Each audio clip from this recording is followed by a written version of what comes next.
रूस ने यूक्रेन को एक आसान टारगेट समझा, लेकिन युद्ध 1 साल तक खिंच गया। मारियोपोल में भी यूक्रेन के सैनिकों ने कड़ी टक्कर दी थी। खेरसोन से तो रूस के सैनिकों को पीछे हटना पड़ा। अब कुछ ऐसा ही बाखमुत में देखने को मिल रहा है। सोलेडर में कब्जे के बाद बाखमुत पर कब्जे को रूस ने बेहद आसान समझा, लेकिन अब तक यहां जंग जारी है। यूक्रेन के सैनिक पीछे हटने को तैयार नहीं हैं। पूरा बाखमुत खंडर और मलबे का शहर बन गया है। लेकिन वैगनर ग्रुप के चीफ ने खुद कहा है कि यूक्रेन के सैनिक पीछे नहीं हट रहे हैं।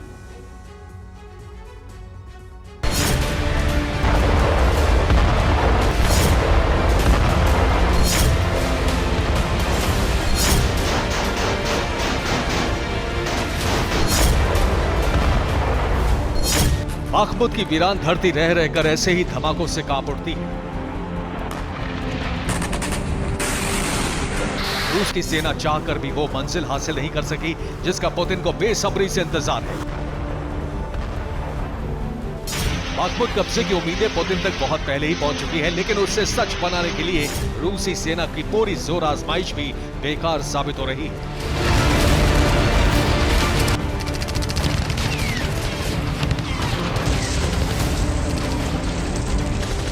तमाम नुकसान उठाने के बावजूद यूक्रेन के सैनिक पीछे नहीं हट रहे।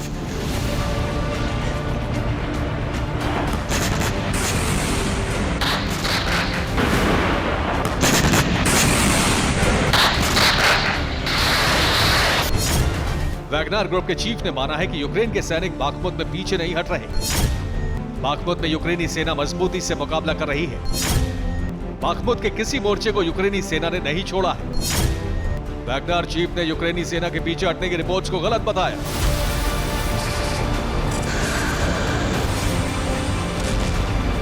वैगनर चीफ प्रिगोजिन के मुताबिक बाखमुत के उत्तर में वैगनर्स और यूक्रेन की सेना के बीच भयंकर युद्ध जारी है।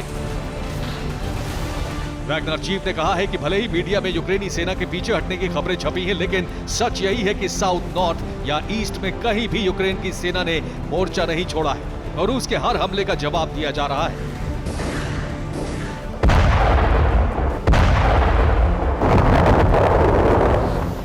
यूक्रेन ने दावा किया है कि बाखमुत की लड़ाई में रूस को भी बहुत ज्यादा नुकसान उठाना पड़ रहा है। हर दिन रूस के करीब 500 सैनिकों की मौत हो रही है या फिर इतने ही सैनिक जख्मी होकर लौट रहे हैं।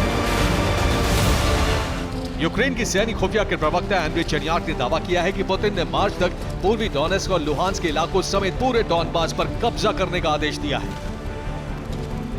लेकिन यूक्रेन के सैनिक रूसी सैनिकों के विजय अभियान को सोलेडर से आगे नहीं बढ़ने दे रहे। ब्रिटेन की खुफिया रिपोर्ट के मुताबिक रूस की सेना बाखमुत में यूक्रेन के सैनिकों को घेरने में कामयाब हुई है। रूस की सेना ने बाखमुत की अहम सड़कों को कब्जे में लिया है। यूक्रेन की फौज तक मदद पहुंचाना अब पहले से मुश्किल हो गया है।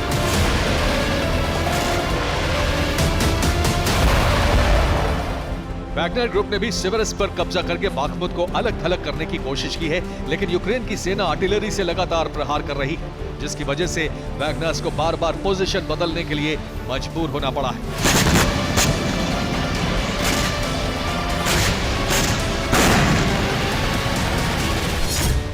रिपोर्ट्स के मुताबिक बाखमुत में रूस के 10,000 से ज्यादा सैनिक मौजूद हैं। 10,000 सैनिकों में वैगनर ग्रुप के लड़ाके भी शामिल हैं। वैगनर चीफ यहां खुद को विजेता दिखाने की कोशिश में है। ज़ेलेंस्की ने एक बार फिर बाखमुत पर रूस को ललकारा है और कहा है कि बाखमुत को किसी भी कीमत पर नहीं छोड़ा जाएगा।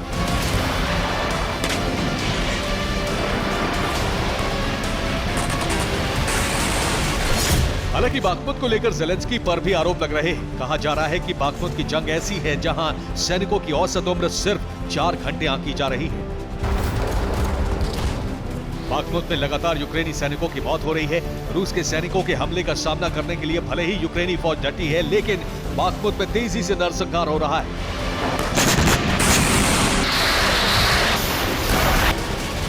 रूस की सेना में इतनी बौखलाहट है कि अब यूक्रेन के सैनिकों को सरेंडर करने के लिए भी कहा नहीं जा रहा है। सामने आने वाला हर सैनिक मारा जा रहा है। बाखमुत में यूक्रेन को कितना नुकसान हुआ है, इसका खुलासा नहीं किया जा रहा। बाखमुत की आबादी करीब 80,000 थी। युद्ध के बाद अब इलाके में सिर्फ बुजुर्ग बचे हैं। बाखमुत में इस वक्त करीब 7,000 लोग हैं। बिजली पानी के बिना किसी तरह जिंदगी चल रही है। बाखमुत के बाजार, मॉल सब तबाह हो चुके हैं। बाखमुत में जरूरी सामानों की जबरदस्त किल्लत है।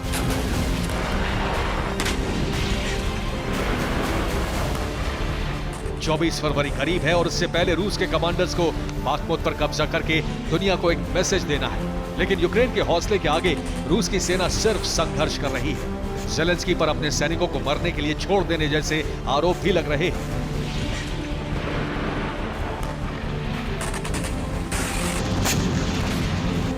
पुतिन की सेना का मिशन 24 फरवरी से पहले डॉनबास पर कब्जे का है। दूसरी तरफ यूक्रेन को टैंकों की सप्लाई शुरू हो गई है।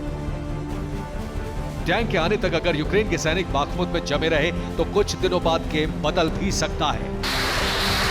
Bureau report, TV9 Bharatvarsh.